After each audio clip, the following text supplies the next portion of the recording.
Hello YouTube, this is day 6 of my 30 in 30 project. 30 videos about trans awareness in 30 days of November, which is Trans Awareness Month. This week, or for the next couple of videos, I am talking about some trans ally, trans support stuff that came out of a conversation I had with someone who didn't invite me to a party because I'm trans, or because they're not comfortable with the presentation that I've developed over the last couple of years. So today I want to talk about friends. One of the things that, and this one isn't necessarily for the allies so much as it is for trans people, one of the things that you will find is that once you've come out of the closet, once you've started living out and maybe you're living full-time or part-time or alternating, or if you're bi-gender like me, you present one way sometimes, one way another time, what you will discover is that your friends and family and associates will fall into two camps. There's the people that knew you before you came out, and there's the people who knew you after. You will often find that the people that you befriend after you're out have a much easier time accepting your transness, accepting your, your gender identity. So, for example, male to female transsexual people, if you meet someone or become friends with someone after you've started living as a woman, they are much more likely to always acknowledge your womanhood and always use the right pronouns and use the right name and, always see you in their conceptualization as a woman. Whereas people who you knew beforehand always have a much harder time. And I'm not a psychologist, but the reason for that is that people like categories, and people don't like changing categories. So when you meet someone, you automatically take note of several things. Their physical features, so hair, height, weight, sometimes eye color, shape, whatever, and their gender. And you create this set of heuristics based on this. So, in your head, tall people tend to be funny. So you have an expectation this person is going to be funny.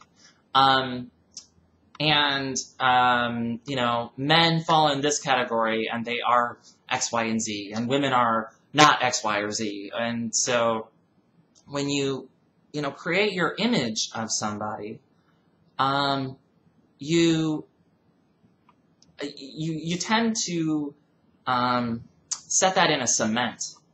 And you might learn new things, and especially in that first 6 months or so of knowing somebody, you'll learn new things about them, where they went to school, what they studied when they were in college, and, where they lived, how many parents they have, that kind of thing. You learn all that stuff, and it becomes part of their definition. And there's a lot of things that you expect never to change, like height, after assuming someone's reached their adult height. You don't expect them to grow or shrink, or, qualities that they have, funny. This person is a funny person, so you don't expect them to be boring, and you have a hard time when they get serious because you're waiting for the joke. And people tend to resent having to alter their definition of somebody. And so if somebody meets you in a particular gender or gender presentation, it's really difficult for them not to see those gender markers, not to see any difference in your gender, or not acclimate themselves very easily to your new gender category in their head.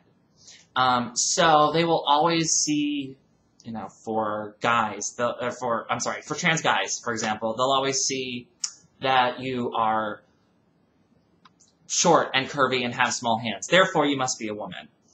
And so it makes it easier to misgender you and use wrong name or wrong pronoun. Oh, I'm sorry, I didn't mean it. It's just so hard for me because you'll always be a woman to me. Whereas guys, people who meet that guy later after being out or after living full time can't understand how other people can see them as a woman. So it's something you're going to have to be prepared for. Your friends, your family, they're going to have a difficult time understanding that this piece of information that they have previously assumed is gospel about you is no longer true. And, unfortunately, was probably never true. So, it can be very frustrating when you have one set of friends who never make a presentation mistake, a pronoun or name mistake, and you have another group of friends who always do. And one group of friends who just always know that this is a fact about you. Like I have a bunch of friends who have always known that I'm bigender, as long as I've known them. And they've known me in 2 presentations, and they don't really have a problem switching back and forth. And then I have other friends that I've known for almost 20 years now, who do seem to have much more difficulty understanding. And oddly, that long association doesn't translate into comfort in asking questions and comfort in seeking understanding, because it's very uncomfortable. It's very disconcerting to think of these things that you have assumed to be true to not be true, and to alter those basic tenets of the reality of a person, or your idealization of the person in comparison with the reality. So those friends and those family are going to require more patience from you. And you are going to find yourself much more frustrated with them than you are with people who you've met afterward. Because the people you met afterward are more inclined to be your allies in that regard, because that's the only way they've ever known you. Other people have to redefine you in their head, and they have to give up an idealized version of you that they have had. And this goes for romantic partners and friends and family and, associates. People who have just assumed that they know everything there is to know about you suddenly learn that there's this whole page of there's a whole chapter of your life story that they've never had a chance to read. So, I don't have a big conclusion, but, if you're a friend of someone who is trans, understand that just like you are not always the person your friends assume you are, and that's okay.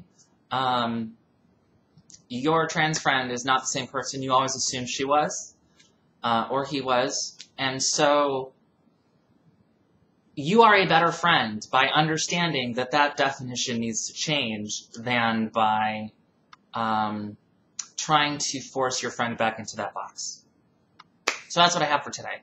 Come back tomorrow for another video in this series, and I don't know if I'm going to make it all the way till Friday with this particular topic, but I'll have something every other day. So that's